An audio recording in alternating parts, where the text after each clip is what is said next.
After many, many decades of people debating this, you might have figured out the reason why we dream. Yes, and it's a simple answer. So if you go blind, the visual cortex at the back of the brain gets taken over by hearing and by touch and by other things. In fact, our colleagues at Harvard did an experiment where they blindfolded normally sighted people, and you could start seeing that takeover happening after 60 minutes. And that's when we realized, wow, the purpose of dreaming is to defend the visual territory from takeover from the other senses. But what fascinates me about brain plasticity, and what I've devoted my career to, is figuring out the way that we can be the sculptors of our own brains and how it gives us an opportunity to become the kind of person we would like to be. And can we do that? Yes. But here's the thing. Your brain peaked at the age of 2. Okay, so at the beginning, you've got fluid intelligence, meaning you could learn anything. But now that you have grown up in this world, you've got crystallized intelligence, meaning you know how to drive a car, you know how to operate a cell phone, you know how to run a business. And so your brain doesn't require as much change, which means that the structure of the brain is always degenerating. So what are the set of actions that will fundamentally change my brain and make me that type of person who's motivated and disciplined and who has high agency and attacks the world? So this is something I've studied in my lab for decades now. And the key is that... And what about AI and the social media debate as it relates to brain development? Well, I happen to be a cyber optimist for young people. I think it's going to make them much smarter than the generation that came before. And here's why. Interesting. This is super interesting to me. My team give me this report to show me how many of you that watch this show subscribe. And some of you have told us, according to this, that you are unsubscribed from the channel randomly. So favor to ask all of you, please could you check right now if you've hit the subscribe button, if you are a regular viewer of the show and you like what we do here. We're approaching quite a significant landmark on this show in terms of a subscriber number. So if there was one simple free thing that you could do to help us, my team, everyone here, to keep this show free, to keep it improving year over year and week over week, it is just to hit that subscribe button and to double check if you've hit it. Only thing I'll ever ask of you. Do we have a deal? If you do it, I'll tell you what I'll do. I'll make sure every single week, every single month, as we fight harder and harder and harder and harder to bring you the guests and conversations that you want to hear. I've stayed true to that promise since the very beginning of the Diary of a CEO, and I will not let you down. Please help us. Really appreciate it. Let's get on with the show.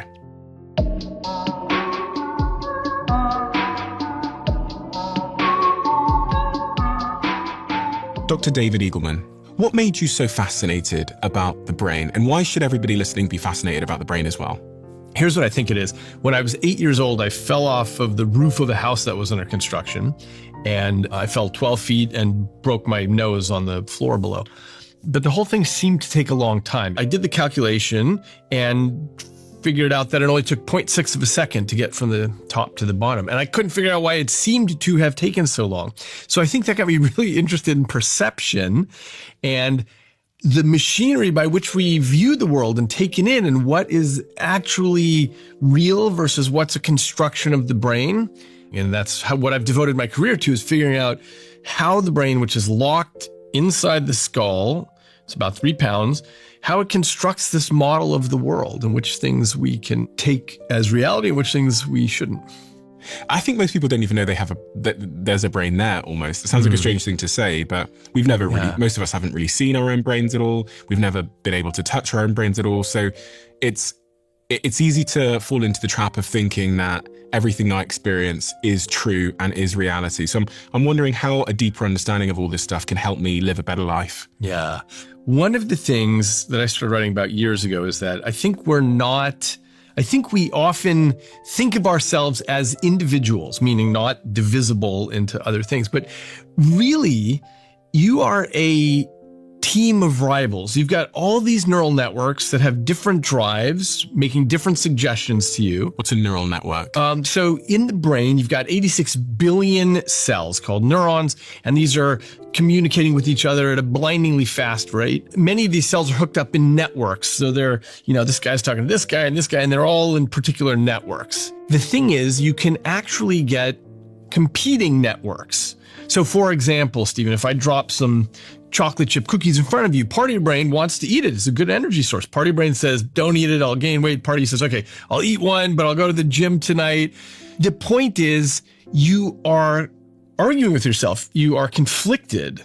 This is what makes humans so interesting, is that we have all these voices trying to drive us to different conclusions about our behavior. So the way that your ship of state moves depends on the vote of the neural parliament at any time. So understanding this, I think, is really critical to navigating our own lives, because all of us do things where retrospectively we regret it. We say, oh, I shouldn't have eaten that whole bag of chips, or done the alcohol or the drugs or whatever. Like, everybody has regrets all the time with things. And it's because you have different voices in charge at different times. Okay. Yeah. Part of what this leads to is what we call the Ulysses contract. So a Ulysses contract is where you do something now to prevent yourself from behaving badly in the near future. Mm-hmm. Just as an example, when people go to Alcoholics Anonymous, the first thing they're told is clear all the alcohol out of the house. Because even if you feel like, look, I'm in a moment of sober reflection, I don't want to ever drink again. If you have alcohol in the house, you're going to bust into that cabinet at some point on a festive Saturday night or a lonely Sunday night or whatever. So what you do is you constrain your future behavior by setting things up in the right way. So the future you can't behave badly. We naively think, okay, well, I know who I am. I'm just one person, but you're not. And under different circumstances, you're tempted by different things and you'll do different kinds of behavior. So having a sense of what's going on under the hood gives us an opportunity to be more closely aligned with the kind of person we would like to be. Because it feels like there's just one, well, I do argue with myself in my head sometimes, but it feels like there is just one me. And so when I hear that voice say, Steve, you should have that cookie and it's 1 a.m. And then the other voice says, no, you shouldn't. I think it's kind of the same person just tussling with himself. Right. Well, but that tussling with himself implies different political parties that are all battling it out. When you look at a parliament, you've got all these political parties that all love their country. They just have different ideas of how to steer it. And this is what's going on in the brain all the time. So what does one do about that? How do I make, do I have to make a Ulysses contract? I think it's very useful to make that sort of thing, but also just understanding what's up. I mean, part of there was this Greek admonition to know thyself. This was a sign they had in various places, various temples and stuff. But I think that becomes know thyself.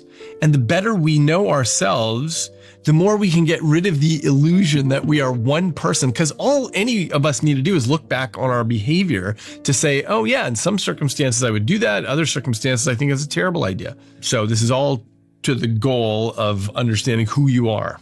What are the big misconceptions about the brain that people have gone through their life believing? I mean, that's one of them. Something that is true that kind of could fall in place of that is just this fundamental idea that our brains are plastic or sort of adaptable. Because when I found out that I could change my brain by what I do, I found that to be really, really inspiring. Yes, that's exactly right. So brain plasticity, if someone hasn't heard that term before, it sounds like a weird term, but the reason it came about 100 years ago is because the great psychologist William James pointed out that, if you take a piece of plastic, what we like about that material that we call plastic is that you can mold it into a shape and it'll hold that shape. And that's what your brain does. So if I ask you the name of your third grade teacher, you can remember that name, even though it's been a long time, because your neural networks changed and held on to that piece of information. Okay, well, our whole lives, our brains are changing every moment. So now we have certain doors that close at different times. So just as an example, you need to learn language in the first several years of your life. If you don't learn language, you can never get the concept of language. Your brain will never figure that out. You're not saying you can't learn a new language as an adult. You're saying the concept of language. The concept of language, the concept that I can name things and I can ask for things and so on, just that never clicks in the brain. For example, in Romania at the fall of Ceausescu, there were tens of thousands of kids in the orphanages because their parents had been killed. It was too many kids. And so the staff there said, look, the kids will get, clingy if you pay too much attention to them. So here's what we're going to do. We're going to feed the kids, but we're not going to hold them or we're not going to talk to them. And all these children grew up with real cognitive deficits as a result. Here's the thing about brain plasticity. Human beings have a similar brain to all our neighbors in the animal kingdom. If you compare our brain to a horse brain, a dog brain, anything like that, it's the same general structures and stuff. But what we have is much more of the wrinkly outer bit called the cortex. It's the outer 3 millimeters. And maybe we'll come back to why that matters so much. But the other thing that Mother Nature tweaked with us, it's small genetic tweaks, but we have much more plasticity, adaptability, such that When a horse drops into the world, it's doing the same thing that horses did 100,000 years ago. It's just, eat, mate. But when a human drops in the world, we learn everything that's happened before us, and then we springboard off the top of that. So we, living in the 21st century, we say, oh, great, physics, math, this, that, art, blah, blah, great. We got everything that's happened before us. Now let's do our own thing. And that's what's so special about the plasticity of the human brain, the adaptability of it. The downside, the gamble, is that Mother Nature drops human brains into the world kind of half-baked. And we then get to absorb everything. But in the rare circumstance where you're not getting the right input, then that ends up really in trouble because it's only half-baked. So when it comes to language, we can learn multiple languages when we're young. That's very easy, but it gets harder and harder as that goes along. And various other things become harder. And here's why. It's because I mentioned this earlier, but the job of the brain is to make a model of the world so it can operate within it. So for example, you're an entrepreneur and you love doing business. So you get it. Okay, here's how, here's how you structure business. Here's how you hire well. Here's how you set up a board well. You're doing everything because you've got a really rich internal model of how to structure a business. That's what the brain wants to do, is get that stuff right. As a result, if you suddenly ended up, taking a trip to Mars and there's a whole very different society there that does businesses very differently, you would have to relearn stuff really quickly. So here's the thing. You went from having a brain that had high fluid intelligence to now having a brain that has high crystallized intelligence. What that means is at the beginning, you can learn anything. You could learn any language. You could have dropped into any era. You could have dropped into 13th century Japan. When I was young. When you were young, when you were a baby, if you had dropped out of the womb in, 10th century Mongolia, you'd have said like, okay, cool, learn language. You would be a 10th century Mongolian. But as it happens, you dropped into this era, a certain place and time and neighborhood and culture and family. And so you learn that. That's who you become, is that person.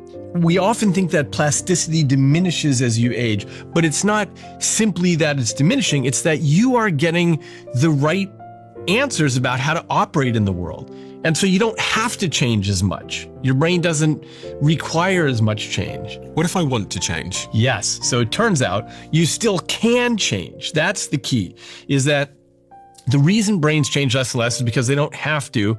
But when things get upside down, just as one example, everything about the pandemic really stunk, except for one thing. I think the tiny silver lining is that all of us had to reassess, oh my gosh, wait, how is the world working? I thought I knew how the world worked, but now I don't know if there's going to be toilet paper at the store. I don't know if the bank's going to be open. I don't know if I can get coffee at the coffee shop. Like, everything was different. As awful as it was, it's really useful to challenge your internal model of the world and get to do that as an adult. We don't usually get to. So if I want to change, what would you recommend that I do? If I want to change who I am, say I'm stubborn, I'm not motivated, and I want to be a different person. The key is challenge. The key is seeking challenge. So it turns out that where we always want to be is in between the levels of frustrating but achievable. And you want to take on new tasks. You want to seek novelty to find yourself in that zone and push yourself to do things that you just haven't done before. And one of the things that's so wonderful about the modern world, everyone's got complaints about the internet and social media and stuff like that, but the good news is it exposes you to so much more than you ever even knew was out there. The key is to actively seek those challenges and seek new things and seek to become expert in various sorts of fields. And I think the key is that once you become good at something, you have to drop that and take on something you're not good at. This is the best thing that you can do for your brain. The reason is because what you're doing is you're constantly building new roadways and pathways in the brain. There's a study that's been going on for decades now called the Religious Orders Study, where a bunch of Catholic nuns agreed to donate their brains for autopsy when they passed away. What the researchers discovered when they looked at the brain carefully is that some fraction of these nuns had Alzheimer's disease. Their brains were physically degenerating with the ravages of this dementia. But they didn't show any of the cognitive deficit. Whenever you feel sad or mad or nervous or out of control, write down what you're thinking. And then ask yourself, is it true? Is it absolutely true? How do I feel when I have this thought? How do I act when I have this thought? And what's the outcome of the thought? And then turn it to the opposite. How would I feel if I didn't have the thought? How would I act if I didn't have the thought? What's the outcome of not having that thought? Write down 100 of your worst thoughts. Take them through that process. And by the time you get to 30, they'll stop bothering you. It's that one normally has. They didn't seem to be having memory problems and so on. It turns out it's because all these nuns lived in these convents till the day they died. They had social challenges and they had fights with their fellow sisters and they played games with their fellow sisters and they had chores and responsibilities and they were doing stuff. What that means is even as the brain tissue was physically degenerating, they were making new roadways and bridges all the time.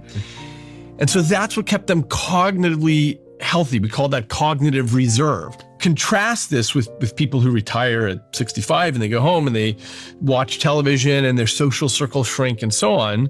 That's when you've really got concerns because you're not building the new pathways. Is there data to support that when you retire, if you retire early, or if you retire, say, in your 60s, it increases your probability of an earlier death or cognitive decline? Almost certainly with cognitive decline, because you're just not getting the challenge. At that point, you're just coasting on your internal model. It's tragic, but what happens often is that people's hearing gets worse. And so by the time they retire, let's say in their mid-60s, it's not really that fun for them to go out to parties and restaurants anymore because they can't quite hear. And so there are all these converging reasons why their social lives shrink. But it turns out social life is one of the most important things that we can do for our brains because there's an expression we sometimes use in neuroscience, which is that nothing is as hard for the brain as other people because you never know what the other person's going to say and do and how they'll react emotionally and so on. So you're constantly on your toes with other people. And if you're not doing that anymore, that ends up being a problem. Interesting. And I'm 33 years old. So if you were to plot where my brain is on like a graph of decline, is it the case that I should be doing as much as I can now to build as many pathways as I can so that when I'm 80, my decline sort of levels out in a better place? Oh, yeah. For sure. But this is true for many reasons, actually. Okay, so look, the truth is your brain peaked at the age of 2, because that's when you get the most connections between neurons, between these cells in the brain. You get this, at first you're born with these 86 billion neurons and they connect and connect and connect. And it finally becomes like a overgrown garden at the age of 2. And from there you're pruning. From there you're taking connections away. Now it happens that that's not a bad thing. That's a good thing because that's how you're resonating with the world that you are in. Mm-hmm. 21st century London and LA versus, 10th century Mongolia, because you're just strengthening those pathways that resonate and you're getting rid of everything else. Okay, fine. But over time, your brain cells die. Every time you hit your head on something or whatever, your brain cells are going down. So in that sense, you've peaked. But your crystallized intelligence that you've been building your whole life, that keeps going and you'll have decades ahead of you where you can start doing stuff. But yes, the reason to learn everything you can is because all that stuff cashes out at various points in your life. When you're starting your next business or you're, wanting to do the next great thing where you're surfing the web of AI, you'll say, oh, I learned this thing when I was 16. I learned this thing when I was 22. And these are paying off now. I think I heard Andrew Huberman say that one of the most fascinating discoveries of the last century is a particular part of the brain called the anterior mid-cingulate cortex. And it links to what you were saying a second ago about challenge and doing things that are difficult. Yeah.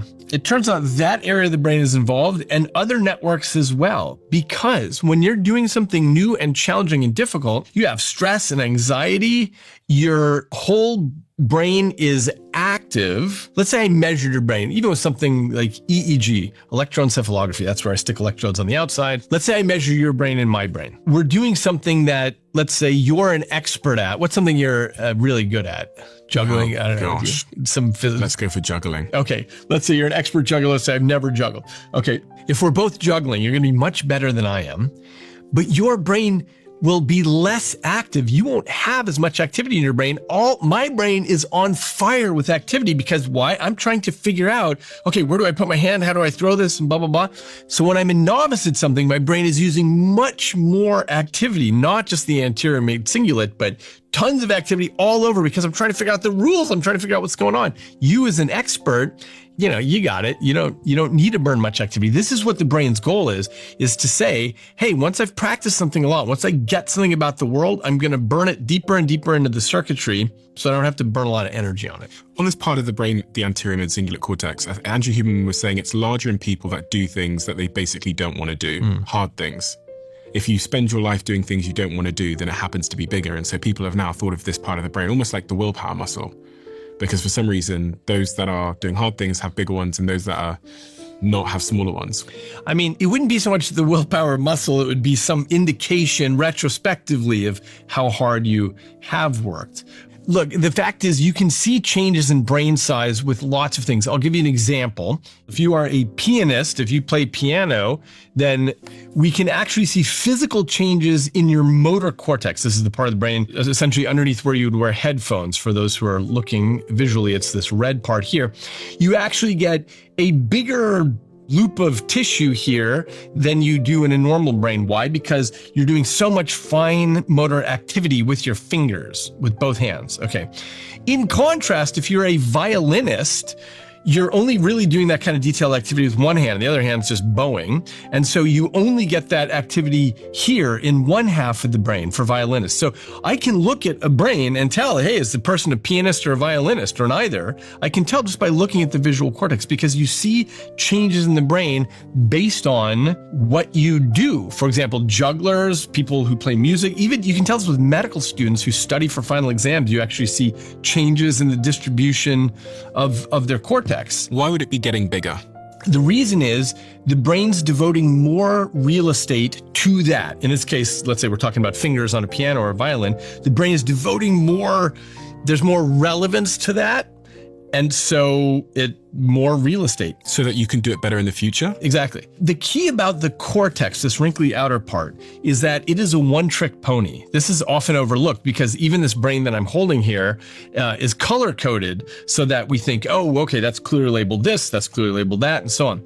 But in fact, it's all the same stuff and it can change. So for instance, if you are born blind, then this area that we normally call the visual cortex gets taken over by the rest of the brain. If you're born deaf, then this part that we call the auditory cortex gets taken over. It gets devoted to other tasks. And so this whole system is very, very fluid. And this is what fascinates me about brain plasticity, is the way that we can be the sculptors of our own brains because we can devote ourselves to particular things and have the brain's real estate get involved in that. So if I was currently someone that couldn't get out of bed, I didn't have a lot of discipline or motivation, and I wasn't very good at committing myself to hard things, with everything you know about the brain, is it possible to take a set of actions that will fundamentally change my brain and make me that type of person who runs marathons, who does hard things, who's motivated and disciplined, and who has high agency and attacks the world? Yes. Yeah. But it's much more than simply resolve, because I mean, just look at New Year's resolutions. Yeah. By February, most people have dropped most of them. So it's really a psychology problem about figuring out, okay, what are the things that motivate me? So let's say you want to become a marathon runner.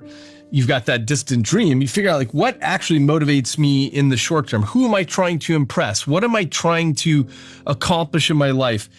How can I structure things like this Ulysses contract that I talked about earlier, where I'm actually locking myself into a contract? Like, I call Bob and I say, I will meet you every morning at 7 and we're going to run until we drop. Like once I've committed to those sorts of things, that's how you set things up so that you do the right thing. It's a bit of a cycle, right? Because then my brain will adapt and then presumably that'll make it easier for me to run. Yeah. And then I'll run more and then my brain. And I remember telling one of my close friends, I said, we were riding bikes somewhere. And I just out of the blue, I don't know why it hit me. I turned to him and I said, you're one of those friends that if I was really in the shit, I would call you. And his reaction is he didn't say thank you. He said, I'd be mad if you didn't. But the reason I bring it up is it's the same in a relationship, which is when you don't call me and ask me for help, when you don't call me and say I need to cry, When you don't call me and say I'm in the mud, you deny me the opportunity, the joy, the honor of sitting in the mud with you. Brain will adapt That's right. and the cycle continues. And it's not just your brain, of course. In this case, it's your body. You're getting better, you're getting stronger, you don't get as out of breath. And so all these things help, exactly. But in order to keep the cycle going, you need to figure out what is spinning this flywheel and what are all the other things in your life, whether good motivations or bad. It doesn't matter. You just figure out what it is that you can do to get there. Are there some physical exercises that are particularly good for the brain from what you've understood? The general story is exercise is really important for the brain. I'll give you just one example of that, which is there's still this debate going on about whether we get new neurons in the brain. The general story has always been you're born with 86 billion neurons and those slowly die with time. But in rats, for example, there is a little trickle of new cells, new brain cells, and there's been a debate for a long time about whether that little trickle happens in humans or not. Still unresolved, but in rats, what you can see is that exercise causes the trickle to increase. If you stick the rat on the wheel and it's doing physical exercise, you get more new brain cells. Now, we don't know for sure that this happens in humans, but lots of things about physical fitness and exercise matter a lot to the brain. This is nothing new. Exercise, sleep, diet. These are really important things for keeping the health of this organ. Is there anything else that's important to know for someone that is trying to change and improve and keep their brain in a healthy state as they age that we haven't touched on?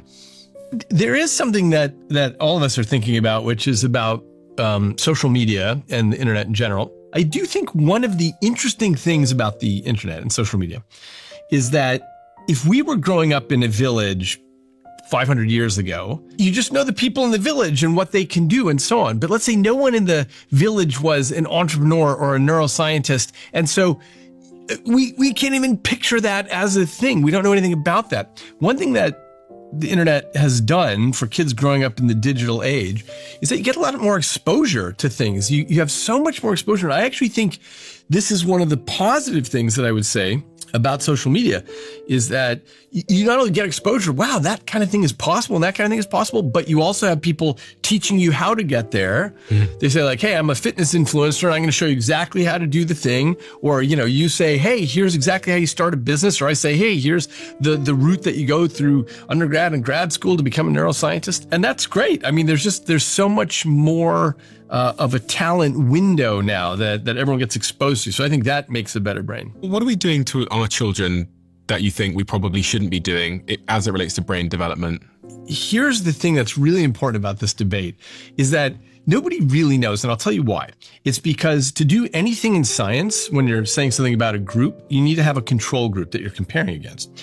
And when it comes to asking the question of, hey, kids growing up now with social media or the internet, how do they compare to other brains of kids who don't grow up with that? Well, we don't have a control group unless you look at kids who are incredibly impoverished or, let's say, Quakers who don't believe in technology.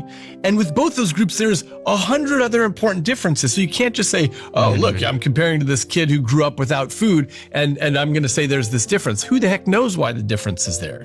Even a generation ago, there's so many differences in terms of diet and pollution and politics and blah, blah, blah, everything that you can't do it. So I only mention this because I think it's very important. A lot of people pipe off with things about, oh, the younger generation, their brain, this, that, but we don't actually know. And I will tell you that I happen to be a cyber optimist on this point about what growing up with the internet does for young people. I think it's going to make them much smarter than the generation that came before. And here's why. It has to do with the size of the intellectual diet that they can bring in. So when I was a kid, I grew up pre-internet.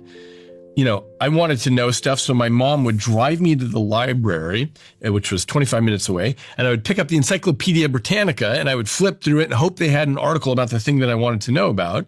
And that's how I was able to get my little straw of knowledge. But now, kids are growing up with access to anything they're interested in, and this is so good for the brain. And from a plasticity point of view, the reason this matters is because change happens in the brain when you are curious about something. So when a kid asks a question to Alexa or Siri or whatever, and they get the answer, that sticks because they have the right cocktail of chemicals going on in their head. In contrast, when I grew up, I learned tons of just-in-case knowledge. I mean, that's all that the teachers could teach us is just in case you ever need to know this fact, here it is.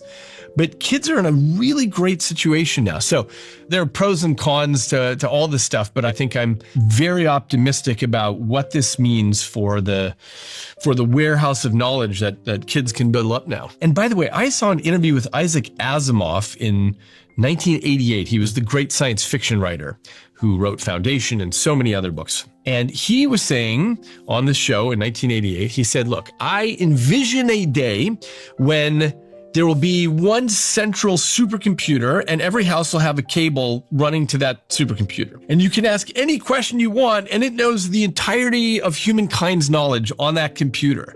You know, what he was foreseeing here was the internet. He got the details wrong, but it doesn't matter. But the idea is he saw how this would be so incredible for education because he pointed out, look, in any classroom, it's going too fast for half the kids, too slow for the other half of the kids. And if you could just pursue the sphere of humankind's knowledge, if you could enter in whatever door you wanted to, that's the way to do it because you'll be motivated. Now, he wasn't talking about brain plasticity or anything, but this is exactly what I'm saying from a brain plasticity point of view. It really matters. I'll just mention something, which is a lot of people are concerned that, with AI, we're going to get lazy. We won't, know how to do anything anymore because we can outsource it. It just so happens that I love doing home improvement. I'm always fixing my house. I have 3x'd myself in the last half year because of AI. Because I take a picture of something, I say, hey, I've never seen this kind of thing before. How does this work? Whatever. And ChatGPT says, oh, you do this and you take this out and here's the bolt and blah, blah. It's not me outsourcing it. It's me being curious about something. And so I remember how to do everything now. I know how to do much more than I used to because I like it. What about there's been a couple of studies that have come out that say things like your brain's going to atrophy if you don't continue to write or if you just defer all of your learning to things like ChatGPT or other AI models. One of the areas that I think in one of the studies, was it a Stanford study that everyone was talking about, where the participants used Google and AI and then they'd learned something themselves. But one of the things I've wondered is, if you are awake from the hours of 10 p.m. to 4 a.m. for 2 hours between 10 p.m. and 4 a.m. for 2 days per week for 25 days of the year, you qualify as a kind of card-carrying shift worker, and you likely have significant circadian disruption. which means that you are at risk for some of the, and it's not going to happen tomorrow, but if you continue on that pattern that I just described, you are putting yourself at increased risk for cancer and cardiovascular disease, metabolic dysfunction. You can have trouble having children. It impacts fertility, mental health, psychiatric disorders. There isn't a disease or disorder that circadian disruption doesn't touch. We just have to understand that our relationship to light will directly influence the trajectory of our health. There's just no question about that. If I'm going through my business life and I'm encountering hard problems, and every time I encounter a hard problem, I drop it into an AI, the AI spits out a text-based answer, I copy and paste that and send it as my response. Presumably there's some kind of important part of the learning cycle or the neurological development that I'm foregoing there, I'm missing, that I probably should, you said earlier about doing hard things. What I'm doing there is I'm avoiding the hard thing, which is thinking about it and trying to understand it. Yeah. Here's, I think, the really important distinction. There's vicious friction in our lives and there's virtuous friction. So vicious friction is all the stupid stuff that you have to do, like, hey, Steven, for your business, I need you to copy this spreadsheet over here and fill in all these cells and do your taxes and whatever. Okay, that, if we can push that off to AI, is massively important for improving human lives. There's really not benefit in vicious friction, but virtuous friction is, hey, Steven, I really want you to think about what is the optimal way to do this business? What is the best structure for this? How do we actually go D2C? How do we go B2B on this? What's the approach here that we're going to take that you haven't done before that would be amazing? That's virtuous friction because you're really using your brain to learn stuff that way. So that's the first distinction that matters, is get rid of all the busy work. There's no honor in that. I mean, I'll just mention in the 1990s, there was this big debate about whether we should have kids use desk calculators or not. And thank God that finally got resolved. And we let kids use calculators so that we can learn, we can spend a couple days learning long division, but you don't have to spend 6 months on it because who cares? With the virtuous friction, there's real opportunity to surf the wave of AI so that you are figuring out these tough problems with the aid of somebody who cares about your problem and is willing to talk with you 24/7 and never gets tired of talking to you about it. And so you are not just copying and pasting, but you're working with the AI to come up with ideas that were beyond what you would have come up with. Because I mentioned earlier about internal models, we have pretty narrow fence lines, and you can think of all these things, but you don't even know what you don't know. So if you can have somebody who's willing to talk with you, an expert in all of humankind's knowledge, willing to talk with you about it as much as you want, there's a real opportunity there to have a synergy where collectively, you both come up with a better idea than either of you could have alone. But is there a way for that relationship to take place so that I actually benefit? Because, in the example I gave, I take the question I was asked, I put it into an AI, it gives me an answer, I copy and paste it back to the person that asked me the question. That would happen if you really didn't care about the person asking you the question or the question. I mean, this is what a lot of people are doing. I get so many emails because we interview a lot of candidates who join the business, and so I see tens of thousands of emails, sometimes a week. That I don't see all of them, but the ones that I see, I often know that because we've sent them 5 questions or a task, and I look at it and go, I can almost predict the exact model that sent it to me because they all have a different personality. So I go, this one, the person put it into Gemini, or this one, the person put it into ChatGPT. Yeah, exactly. And it's full of contrastive construction, like, and M dashes. It's not this, it's that. Yeah, exactly. And then the M dashes, exactly. I'm really asking, is the person that did that benefiting from it? No. Well, no, but for a couple of reasons. One is that and it triggers your red flag. And so that does not do anyone any good. I see so many of my colleagues posting on LinkedIn these very obvious AI things, and it irritates me because I feel like I'm not going to spend my time reading that because of, I call this the effort phenomenon, which is, in psychology, we care a lot about things that seem like they took a lot of effort. And there's something about seeing an AI post that's just irritating because it's so obviously AI. That's a really interesting idea, the effort phenomenon. Yeah, I've been writing about this for a while because it turns out there are psychology studies where if I offer you 2 pieces of art and one of them looks like, let's say it's a red dot in the middle of a white canvas, and the other one is, bottle caps stacked up and glued in this great shape or whatever, you'll pay much more for the thing that looks like it took a lot of effort. People will pay more for a real diamond than a synthetic lab-grown diamond, which is exactly the same thing. It's just carbon and a matrix, but they feel like, Mother Nature took hundreds of millions of years of effort on this one, but not over here. It just took a few days in the lab. So there's a million ways where we care about that a lot. When it comes to this AI thing, yes, anybody who's just popping back something to you, it just feels like, all right, they took the path of least resistance, and I'm not so interested. I want to know from a neuroscience perspective whether they benefit.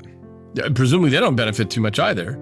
It's hard to know exactly how many times they went back and forth with it. They could have said, hey, ChatGPT, thank you for this, but I'm kind of more of this person. When I really think about it, this is the thing that inspires me, not what you suggested. So somebody could put effort into it. It's just that we can't know that when we get the AI response. It seems to be a pretty consistent principle of life generally that when you do something hard or when you put in effort, as you say, you tend to get back an equal and opposite return, relatively. So I would think that if I fought through, maybe even using AI as a companion, but I fought then to write it out myself instead of just copying and pasting. Yeah. One of the things I've learned from doing this podcast and all these episodes is everything is a trade-off. Yeah. And if you don't know what the trade you're making, then you're often at great risk. And so some of my friends will say, I take this pill and it's amazing. It does all these things for me. It's the most amazing thing ever. I can just focus for 24 hours a day and I'm so productive now. And I go, what's the downside? And they go, there's no downside. And I go, so that's what I mean. It's even worse when you don't know the trade you're making. And so with AI, I go, okay, if it's making me wildly more efficient or productive, what trade am I making?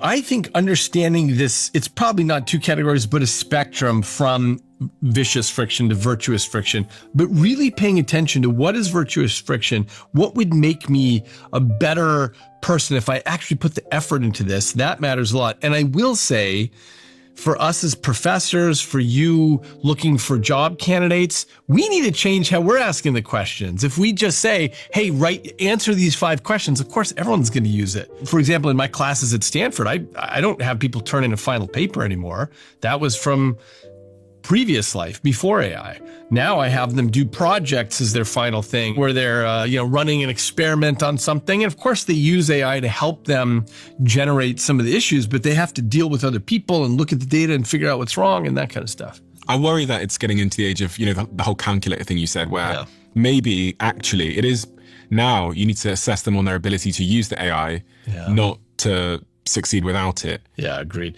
This is the whole game for all of us, I think, is figuring out how to surf this wave of AI where it can make us superhuman. We can just be better, so much better than anything we ever were doing before, because we have immediate access to knowledge and facts that either we had forgotten or we never knew existed. And so we should be surfing that wave. So I totally agree with you on that point. If you can figure out how to change your interview questions so that you're seeing, hey, can this person really get the speed? With everything you know about learning and neuroplasticity and expanding one's brain, is there anything else you can say to the audience about how they should use AI so that they become a superhuman? Interesting. I've been talking to my friends about this issue a lot lately, and I mentioned how I've become so much better at home improvement stuff. I just know so much more. Each one of my friends has something like that. We're like, hey, you know what?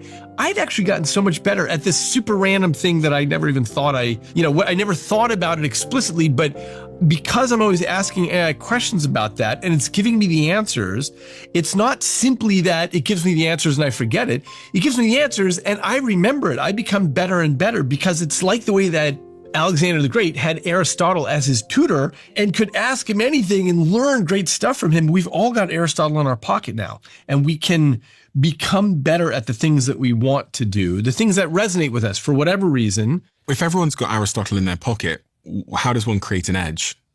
I think it has to do with we're all just going to be running faster. In the same way that when Steve Jobs introduced Apple computers, he said this is like a bicycle for the mind. What he meant by that was that for millions of years, we've been walking bipedally, and then just in the last nanosecond of evolution, we invented the bicycle. And suddenly humans can move faster because of the bicycle. And he said having a personal computer is like a bicycle for the mind.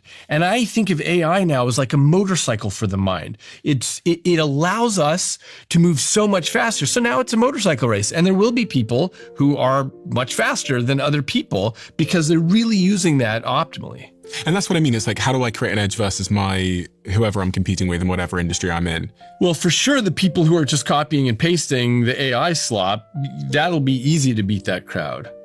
But otherwise, I think it's just a matter of, hey, these are the newest things. It's like in history when the new sword gets invented or the new gun or the new cannon, you have to keep improving and using that. And that's what's going on now with AI. And from a neuroscience perspective, if I wanted to use AI to, based on all these things you've told me about novelty and all these other points that expand the connections across my brain and give me a big cognitive reserve, what might I install as a practice every week when I'm speaking to my AI? Oh, ask it questions that you're curious about anything. Just asking it questions. Here's one thing I do all the time. I'll say, hey, I've been thinking about this. On my podcast, I do a lot of monologues. And so I'll start talking to it and I'll say, hey, I've got this idea that I'm thinking about. What if blah, blah, blah, blah, blah. And then I'll say, here's my idea. Give me pros and cons. Tell me why this is wrong. And I do that pretty much with everything that I ask it, if I'm proposing some, stupid seed of an idea. And it really gives me the counter arguments and I really engage with it. That is the important part, I think. And by the way, I just want to say, I think for the next generation that we're teaching, there are really only 2 things we can teach, because all the details of, hey, let's teach computer programming or something, that's probably already gone as a useful thing. So what we can teach is critical thinking and creativity. That's it. I think that's such an important point, this point about asking your AI why you might be wrong. Yeah. I think I've had most of my paradigm shifting moments when I've come to an AI model that I was using with very high conviction. And the prompt that always I think is most sort of expansive in terms of my intellectual knowledge is when I say to it, be brutally honest about your opinion, think for yourself and be objective, and tell me where my blind spots are. There's something innate within us all where we don't actually want to be wrong.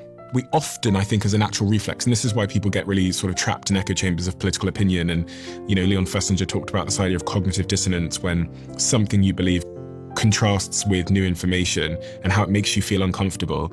There's something, when I type that out, when I love the idea or the thing I've written or the memo I've written, this new idea, and I go on, tell me why I'm completely wrong, and it eviscerates me, it is both uncomfortable, but it feels incredibly important, because then it's like I've grown. But these AIs, they're programmed almost to like kiss my ass. Yes, although, ChatGPT released a very sycophantic version, I don't know, maybe a year ago, meaning it compliments you. You give some idea and it says, "Oh, Stephen, that's the best idea I've ever heard. You're a genius," and blah, blah. And that didn't last very long, that model, because nobody actually liked it. So you're exactly right. And I'm sure most listeners know this, but you can tell your AI to be brutally honest with you all the time. You can tell them to do that all the time, and it'll do that. So you can establish the kind of person that you're talking to. Here's the thing. You're right, of course. People don't like to be wrong. It can be socially embarrassing. It can be uncomfortable. And yet there's something very different when you're talking to your AI. It's a very private thing. And you say, "Hey, tell me why I'm brutally wrong." And when it tells you, you think, "Oh, thank God it's telling me that," instead of like a real human. So I think a lot of that is alleviated with AI. We don't feel as bad about being wrong there. As you were saying that, I just went on ChatGPT and I typed this in. Is my joke funny? And the joke I typed in is, knock, knock, who's there? A lettuce. Lettuce who? Lettuce in and I'll tell you. Okay, you didn't laugh, I didn't laugh. Okay. ChatGPT said, yes, it works as a joke. Solid structure, uses the classic pun payoff, which is exactly how most knock, knock jokes land. And then it's done a laughing emoji. I then said, be brutally honest and completely objective. Was that funny? It said, it's not very funny. Interesting. When we lie, our bodies get very weak. Stick your arm out. Yeah. And hold it up. Don't let me push it down, okay? Don't let me push it down. Okay, got that. Now, I want you to do that while lying. And the lie I'd like you to say is, I love to vomit. I love to vomit. Say it holding your arm up. Yeah. Say it. I love to vomit. Why? That's so weird. Now say, I love fresh air. I love fresh air. I'm trying my very hardest. Say it again. I love fresh air. Now say, I love to vomit. I love to vomit. Why is that? That's so strange. This is why polygraph machines work on everybody with psychopaths, because the body lives in reality. The body is honest. Only the mind, and only the verbal mind, can lie to us and tell us things that we can believe, even though they're not true. I love to vomit is a statement that says it's okay for me to feel horrible. But a smaller version of this is, I often speak to groups, and I'll stop right in the middle of the speech and say, is everyone comfortable? And they'll say, yes. And no, really, truly, are you genuinely comfortable? Are you really comfortable? And they say, yes, go on with your speech. If you were at home alone right now, how many of you would be in exactly the position you're in at this moment? Nobody raises a hand. And then I say, why not? And they have to sit and think for a long time before someone finally says, I'm not completely comfortable this way. What concerns me and should concern you is that 30 seconds ago, you swore to me in broad daylight that you were absolutely comfortable. Well, you knew you weren't. Your body knew you weren't comfortable, and your mind was doing this little trick where it goes very quickly through this. Okay, in order to listen to speeches, we sit in uncomfortable positions, and that's okay because it's worth the benefit we get out of it. So given that, I am tolerably comfortable. But all you think is, I'm comfortable. People come to me and they're in jobs where they're not comfortable, in relationships where they're sometimes in intense suffering. They think they're comfortable, but they're getting sick. They're getting physically sick because they're trying to numb the discomfort they won't acknowledge. When you know it makes you suffer, you're getting accurate information from your entire neurological system, what's working for you and what isn't, and what would be better, what would be more comfortable, just a little bit.